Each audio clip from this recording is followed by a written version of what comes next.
Have you ever seen an $800,000 baby crib? Well, here's News Channel 8's Wes Small to tell us more. Today we're at the Fort Frederick Museum, and we are here with a fantastic Danish collection. Wait till you see this.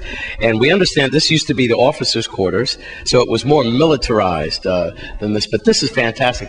We are in love, the staff, with the $800,000 baby crib.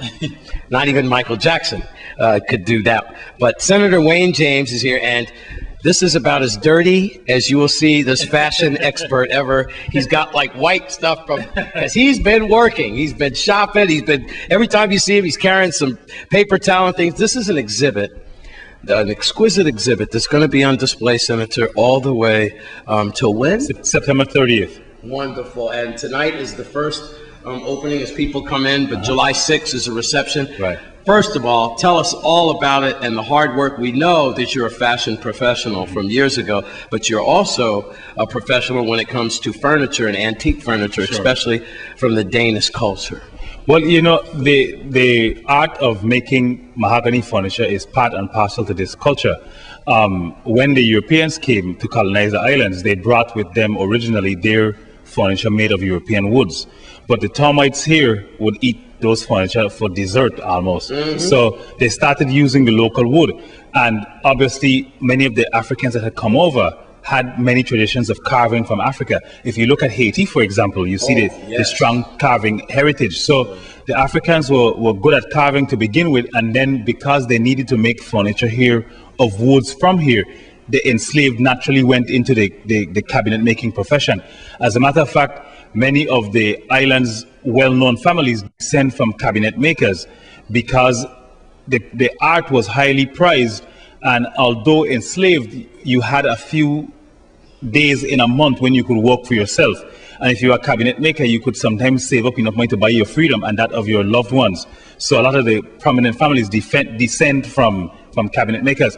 But this collection in particular is focusing just on bedroom furniture. I have been collecting for the past 25 or so years. As a matter of fact, the first thing I collected was that hat stand that's in the back. I was 21. But we've been collecting for 25 years, and the objective is to bring many of the pieces that were made in the islands by our people, but shipped to Denmark in the colonial era or at the end of it, to bring them back. Because these are treasures that were made by our ancestors, oftentimes under adverse circumstances. And has the Danish government been working with you pretty good on this? Well, it has to be done in a private capacity. The Danes, of course, try to keep as much as they can because it's also part of their heritage.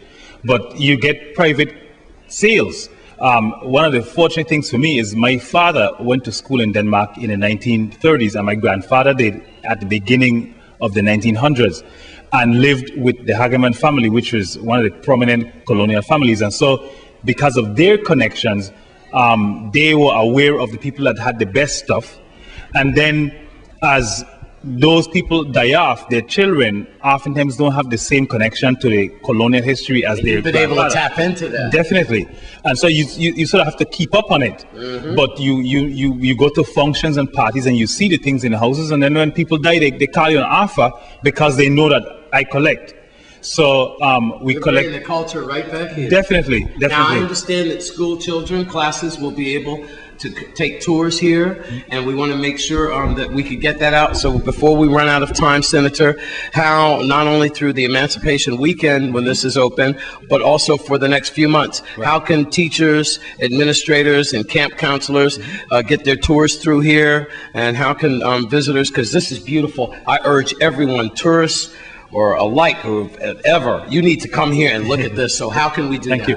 The students can call the fort direct at 772-2021 and ask to speak with the coordinator of the fort, Mrs. Evelyn Pena Felix. It's either under 13 or under 16 students can come in to the fort free of charge.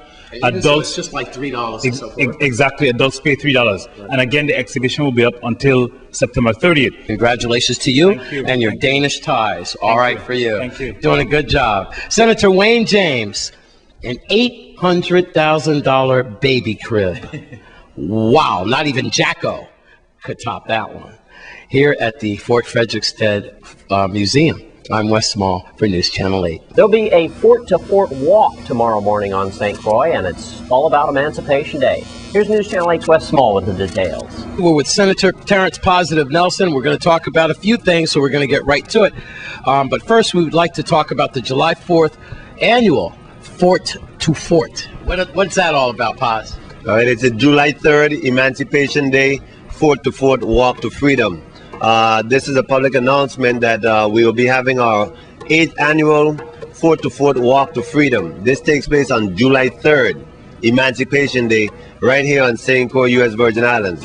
This is a walk to commemorate the event that occurred on July 3rd, 1848. As you know, we had the emancipation, which took place when the enslaved Africans demanded their freedom from then Governor General Peter Van Scholten. The walk begins at 5 a.m. We leave off from Fort Christian. At 5 a.m. we walk along Queen Mary's Highway with police escort, music, drums. It's a very reviving type walk. We walk all the way down to Fort Frederick, and it's to commemorate the whole idea of the task which our ancestors had to undertake to demand their freedom at the time. We are living in times where we have more civil laws, labor laws, protection from government, and you still find that we still have labor problems. So this walk is to commemorate the efforts of our ancestors and to keep fresh in our mind the importance and significance of Emancipation Day and other days where the enslaved Africans here in the Virgin Islands territory demanded a more free way of life.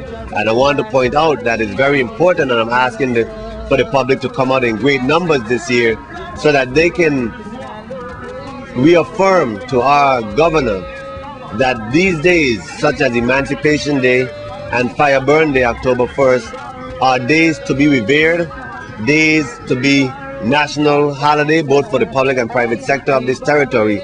And in this march in particular, this walk in particular, even though you may not be of African descent, I'm asking for the general public to come out, because we all have something that is oppressing us, whether it be a habit, whether it be a love situation, whether it be a financial situation.